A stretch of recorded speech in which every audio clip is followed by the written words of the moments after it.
In the early 1980s, a sinister pattern of disappearances and murders began to emerge. Young women started vanishing off the streets. Their bodies, when found, told a horrifying tale of brutality. Hi guys, welcome to True Crime Case Files. Today we'll plunge into the chilling reality of the Green River Killer, America's deadliest serial murderer who turned the picturesque Washington state into a hunting ground for the innocent. For years, this elusive predator lurking in the shadows of the Pacific Northwest remained just a ghost story amidst the evergreen forests. Gary Ridgway, a seemingly ordinary man with a dark secret, eluded capture for decades. But how did a truck painter from Auburn, Washington, become one of the most prolific serial killers in the U.S. history? And why did his reign of terror go undetected for so long? Recent advancements in the case bring us closer to understanding the full extent of Ridgway's cruelty. 4 decades later, the identification of victim Lori Razpotnik sheds new light on this dark mystery. Her story, like many others, remained untold for years, a puzzle piece in a macabre crime done by Ridgway's hands. Gary Leon Ridgway's life, from the outset, seemed typical. But beneath this unremarkable facade lay a complex and troubled individual. Understanding his past is key to unraveling the sinister secrets behind his crimes. Born on February 18, 1949, in Salt Lake City, Utah, Ridgway's childhood appeared normal at first glance. However, if we look closer, a darker image emerges. Gary witnessed frequent conflicts and outbursts between his parents. His relationship with his mother was particularly complex, marked by conflicting feelings of both intense attraction and deep-seated anger. Gary was the middle son of Mary and Thomas Ridgway. His father, a bus driver, often complained about the presence of sex workers.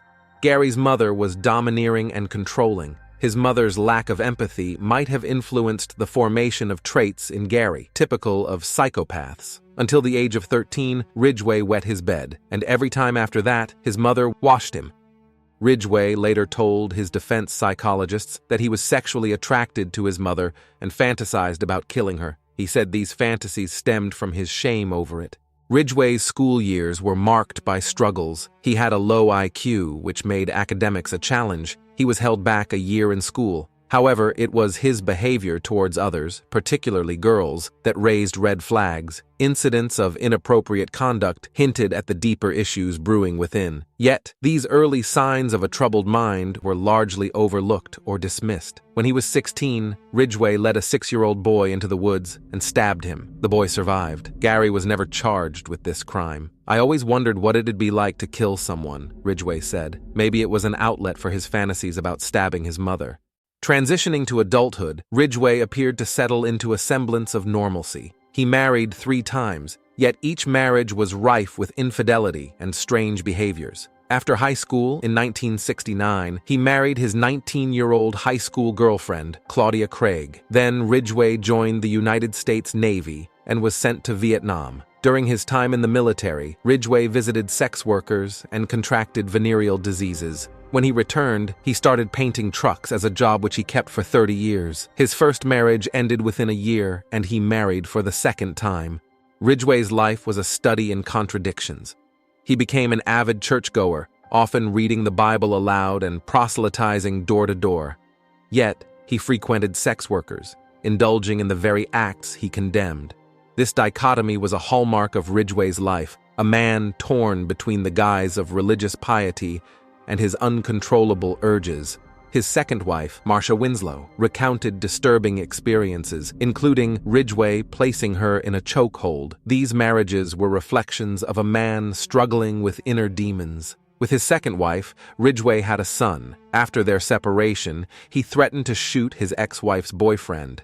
He also thought about killing her because he didn't want to be a twice-divorced loser, and he thought about killing their son, Matthew, although he seemed to have a good relationship with him. Unsuspecting Matthew was sometimes waiting in his father's truck during murders and subsequent acts of sexual assault. Ridgway's insatiable sexual appetite was well known among those in his life. His 3 ex-wives and girlfriends spoke of his constant demands for sex several times a day, often in public or inappropriate places, sometimes even in the Green River areas where his victims' bodies were later discovered.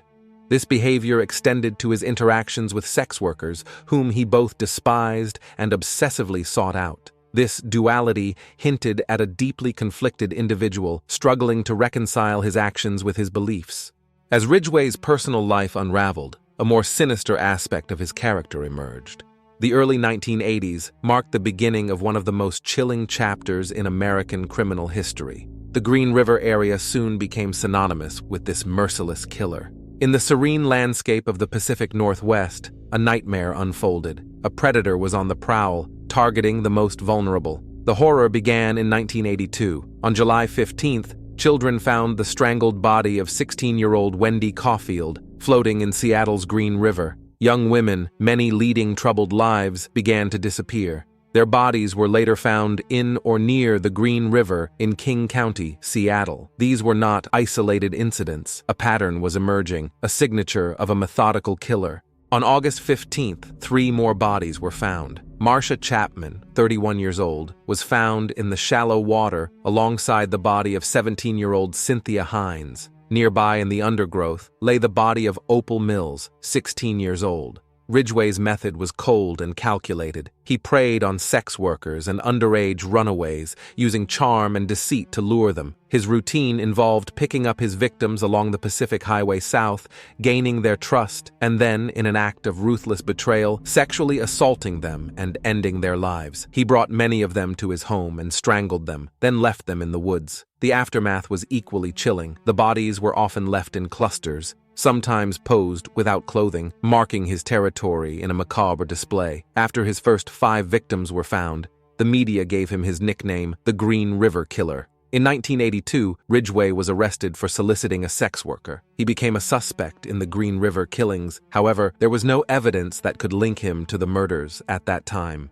Each new discovery brought hope, but also more questions. Was this the work of one man or multiple killers? As the body count rose, it became clear that a serial killer was at large. In response, the King County Sheriff's Office established the Green River Task Force, comprising seasoned detectives and experts. This team faced the daunting task of unraveling the series of hair-raising crimes, but the killer remained elusive, his identity a mystery. The task force's efforts were met with dead ends, as Ridgway's cunning and careful planning left few clues. He continued his reign of terror undetected, his normal life as a truck painter masking the monster within.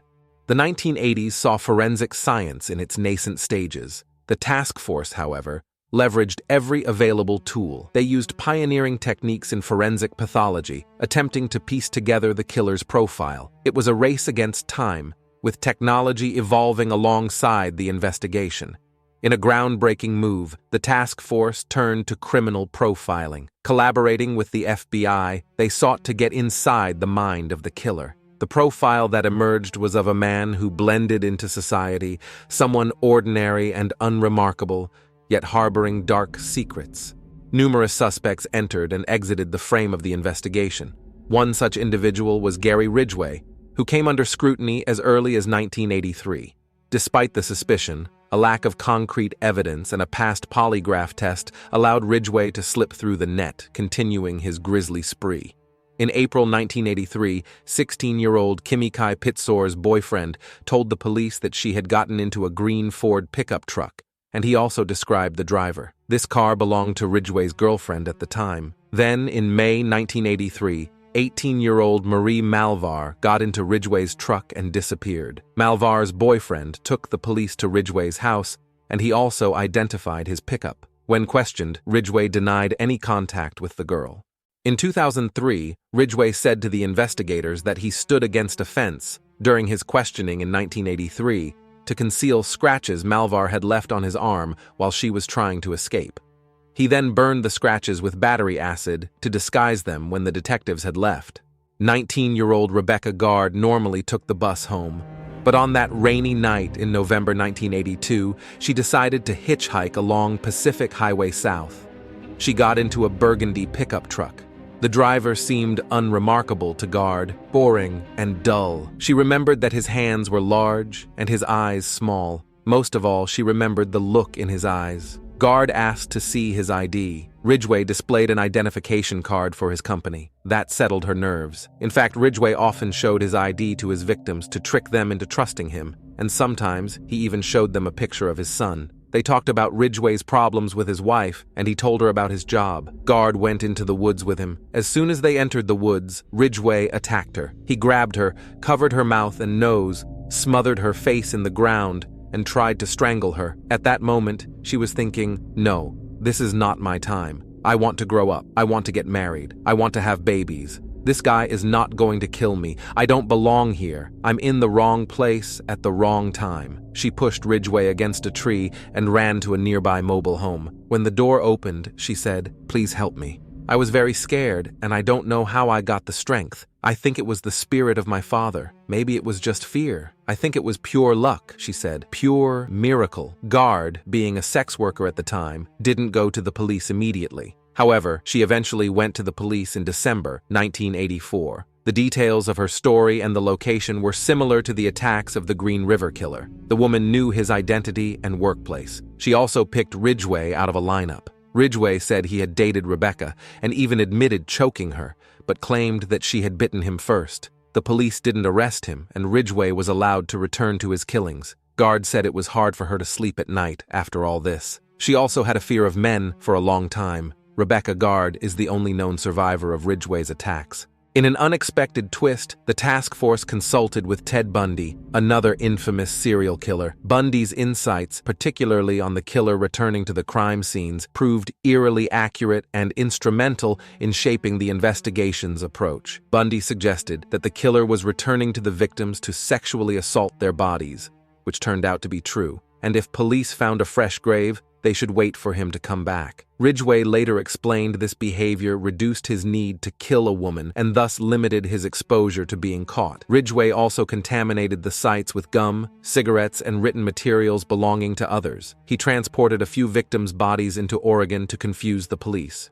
In 1985, Ridgway started dating Judith Mawson. He married her in 1988. Later, she claimed that she had not suspected Ridgway's crimes before 1987, when she was contacted by the police. She also didn't watch the news and had heard nothing of the Green River Killer. Ridgway said that he truly loved Judith, and while they were in the relationship, his kill rate went down. After he married her, only 3 women were killed of his 49 known victims. His wife Judith said, "I feel I have saved lives by being his wife and making him happy." Ridgway had many close calls with police. Because of his connection to the case, he was put under surveillance. He was driving around, watching girls in the street. His behavior seemed suspicious. So, in 1987, the police searched his house and locker at work, and also his vehicles. But there was nothing that could give a reason for the police to arrest him. The police took hair and saliva samples from Ridgway. However, due to the fact that DNA testing was still in its infancy at the time,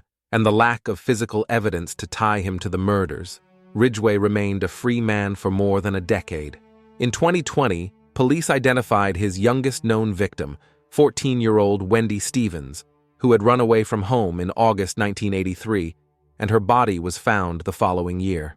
The turning point came with the advent of DNA technology. Decades after the murders began, advancements in forensic science provided the task force with the breakthrough they desperately needed.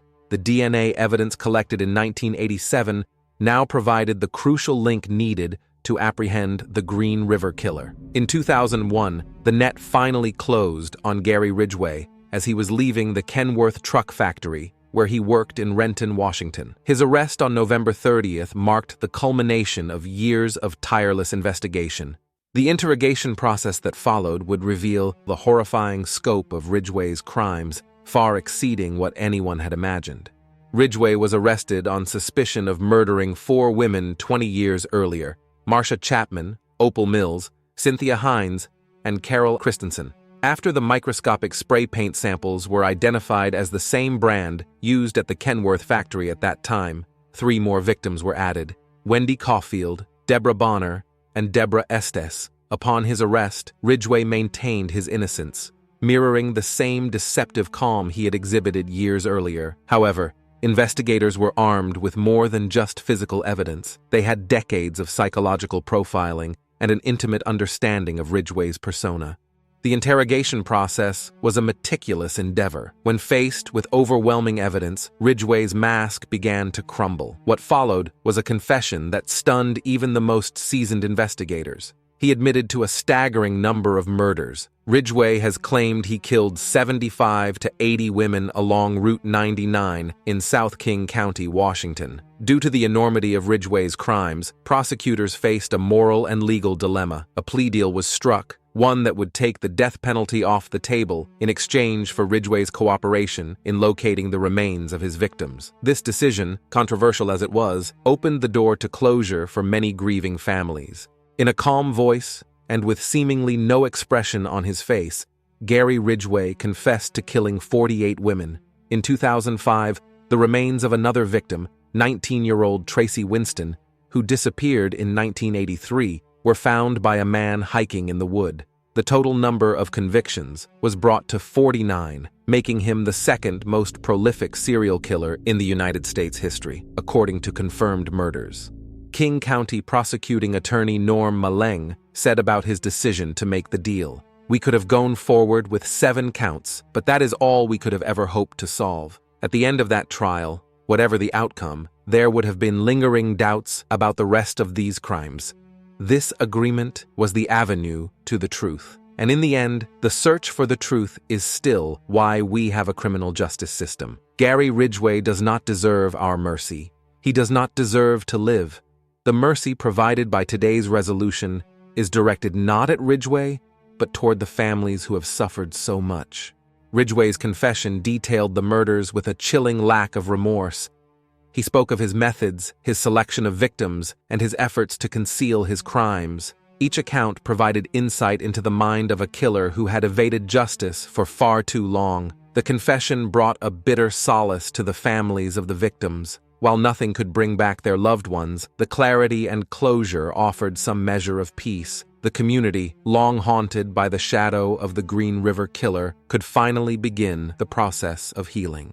Ridgway was sentenced to 49 life sentences without the possibility of parole. 74-year-old Ridgway is now at Washington State Penitentiary. In 2023, remains formerly known as Bones 17, discovered in 1985, were identified through DNA technology as Ridgway's murder victim, Lori Razpotnik, who had disappeared from Seattle in 1982. As a 15-year-old, she ran away from her home in nearby Lewis County. She was an energetic and intelligent child, but in the 7th grade, she began to get in trouble for shoplifting and leaving school. Razpotnik's mother, Donna Hurley, said she had wondered if the Green River Killer played a role in her daughter's disappearance. It was easier to go on with life thinking that she was alive and well and raising a family and, just being herself, she said. According to Hurley, the news of how her daughter died was overwhelming, but at the same time it just brought a sense of peace. The Green River Killer was a man fraught with deep-seated contradictions and disturbed impulses. He was a paradox, embodying a facade of normalcy while harboring a dark, predatory nature. He exhibited traits often associated with psychopathy, including a lack of empathy, remorselessness, manipulation, which probably had helped him to pass the polygraph test without revealing any physiological reactions indicating guilt. His choice of victims points to a deliberate targeting of individuals he perceived as vulnerable or marginalized, reflecting a predatory instinct to exploit those less likely to be missed or searched for vigorously. This choice also hints at a possible deep-seated misogyny and a need to exert power and control over his victims. Ridgway's murders were calculated and repeated offenses, indicating a compulsive drive. This compulsion, coupled with his ability to lead a double life for so long, underscores a chillingly methodical and detached approach to his crimes. Ridgway later said that he lost count and couldn't tell the exact number of his victims. "I killed so many women, I have a hard time keeping them straight," he said. The majority of Ridgway's victims were teenage girls who had left tough or abusive homes. They were all in vulnerable circumstances, almost all of them struggling financially. He said they were easy to pick up, and that he hated sex workers and didn't want to pay them for sex. He said in most cases he didn't even know his victims' names. "Most of the time I killed them the first time I met them, and I do not have a good memory for their faces." He also described his killings as a career. He felt proud of what he did. "I thought I was doing you guys a favor killing them," he said. "Here you guys can't control them, but I can." What are your thoughts on the case? Tell me in the comments.